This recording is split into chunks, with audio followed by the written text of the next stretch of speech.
नमस्कार दोस्तों, the Shiv Mohan real life story YouTube channel में आपका स्वागत है। उत्तराखंड के पहाड़ों के बीच बसा एक छोटा सा गांव था, भैरवपुर। चारों तरफ देवदार के जंगल, बीच में एक नीली झील और किनारे पर कुछ पुराने लकड़ी के घर। इन्हीं में से एक घर में रहती थी मीरा, एक स्कूल की अध्यापिका। मीरा हर सुबह सूरज निकलने से पहले उठती, चूल्हे पर चाय चढ़ाती और फिर अपनी साइकिल से 3 किलोमीटर दूर स्कूल जाती। गांव के बच्चे उसे बहुत मानते थे, क्योंकि वो सिर्फ पढ़ाती नहीं थी, जीना सिखाती थी। लेकिन उसके मन के अंदर एक खालीपन था। वो अक्सर शाम को झील के किनारे बैठती और एक पुरानी चिट्ठी निकालकर पढ़ती। चिट्ठी के ऊपर लिखा था, तुम लौटोगे ना। वो चिट्ठी उसे 5 साल पहले उसके मंगेतर आरव ने भेजी थी, जो सेना में था। इसके बाद से आरव की कोई खबर नहीं आई थी। सरकार ने उसे लापता सैनिक घोषित कर दिया था। लेकिन मीरा को यकीन था, आरव जिंदा है। बरसात का मौसम था, पहाड़ों पर बादल उतर आए थे। मीरा स्कूल से लौट रही थी कि रास्ते में उसे एक अजनबी मिला, भीगा हुआ, थका हुआ और आंखों में अजीब सी बेचैनी लिए।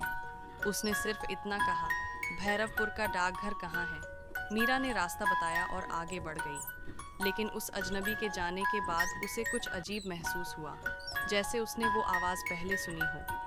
शाम को जब वो झील किनारे पहुंची तो देखा कि वही आदमी डाकघर के पास बैठा है।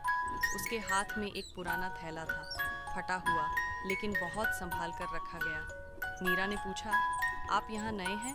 वो मुस्कुराया, हाँ, लेकिन इस जगह से पुराना रिश्ता है।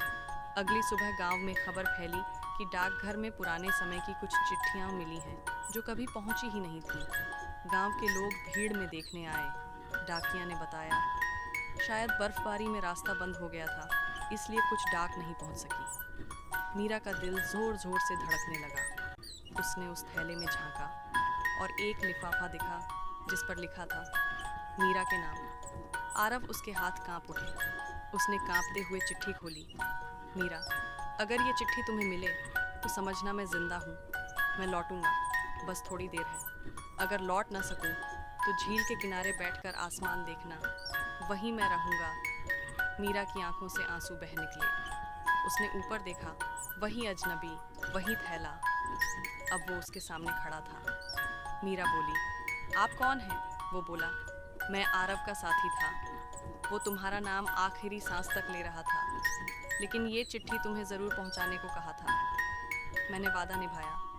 मीरा ने उसे बैठने को कहा, लेकिन जब उसने झील की ओर देखा तो उसे लगा जैसे झील के पानी में कोई परछाई मुस्कुरा रही है, आरव की। उस दिन के बाद मीरा हर शाम झील किनारे जाती रही। उसने आरव की चिट्ठी एक छोटे लकड़ी के बक्से में रख दी और स्कूल के बच्चों को कहानी सुनाती। वादा निभाने वाला हमेशा लौटता है, चाहे जिस रूप में हो। भैरवपुर के लोग कहते हैं, आज भी शाम ढले झील के किनारे 2 परछाइयाँ दिखाई देती हैं, एक मीरा की और एक उस सैनिक की जो लौट आया अपनी आखिरी चिट्ठी के साथ। झील के किनारे वो शाम अजीब थी।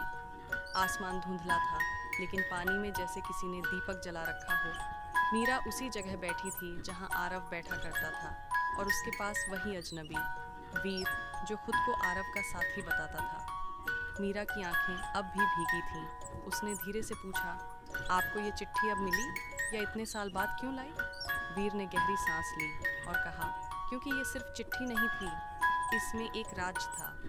वीर ने बताया कि 5 साल पहले जब उनकी टुकड़ी सीमा पर थी, तब आरव और वह एक मिशन पर गए थे। उस मिशन में आरव घायल हो गया था और सबने समझा कि वो शहीद हो गया। लेकिन मरने से पहले आरव ने उसे एक थैला दिया।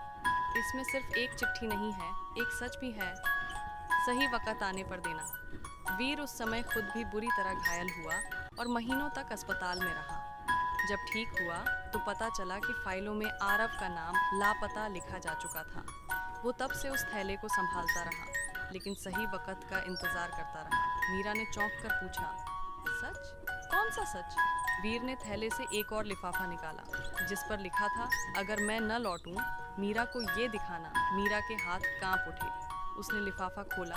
अंदर सिर्फ एक कागज नहीं था, एक पुराना नक्शा था, और उसके नीचे आरव की लिखावट, इस झील के नीचे कुछ ऐसा है जो हमारे गांव को हमेशा बचाएगा, लेकिन जब कोई इस चिट्ठी को पाए तभी उसे उजागर करना। मीरा ने उस नक्शे पर देखा, झील के बीच में एक छोटा बिंदु बना था और उसके पास लिखा था भैरव की मुहर। रात गहराई, लेकिन मीरा और वीर ने तय किया सुबह सुबह वो झील में जाकर देखेंगे। अगली सुबह सूरज की पहली किरण झील पर पड़ी तो दोनों एक छोटी नाव में निकले। नक्शे के हिसाब से झील के बीच में पहुंचे। वहां पानी का रंग थोड़ा अलग था, जैसे नीचे कुछ दबा हो। वीर ने गोता लगाया। कुछ मिनटों बाद जब वो ऊपर आया, उसके हाथ में मिट्टी से सना हुआ धातु का बक्सा था। मीरा ने बक्सा खोला। अंदर एक तांबे की प्लेट थी जिस पर पुराने संस्कृत के अक्षर खुदे थे।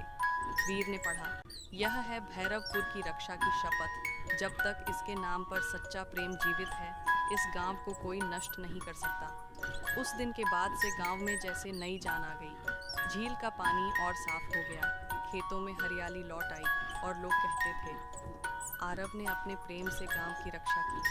वीर कुछ दिन गांव में रहा, लेकिन फिर चला गया। जाते जाते उसने कहा, आरव अब तुम्हारे पास है मीरा। वो झील में नहीं, तुम्हारे दिल में रहता है। मीरा मुस्कुरा दी। अब वो हर शाम झील किनारे बैठती, लेकिन अब आंखों में आंसू नहीं, बल्कि गर्व की चमक होती थी। कई साल बाद जब भैरवपुर में सड़क बनाने के काम शुरू हुए, तब झील के नीचे खुदाई में वही तांबे की प्लेट मिली और उसके पीछे एक छोटा सा डिब्बा। अंदर आरव की आखिरी पंक्ति लिखी थी, अगर कोई सच्चा प्रेम करता है तो वो कभी लापता नहीं होता, वो बस किसी और रूप में लौट आता है। और आगे दूसरे पार्ट के लिए कमेंट करें। और कहानी अच्छी लगी हो तो वीडियो को लाइक और चैनल को सब्सक्राइब कर दें ताकि मुझे मोटिवेशन मिल सके और ऐसी वीडियो बना सकूं।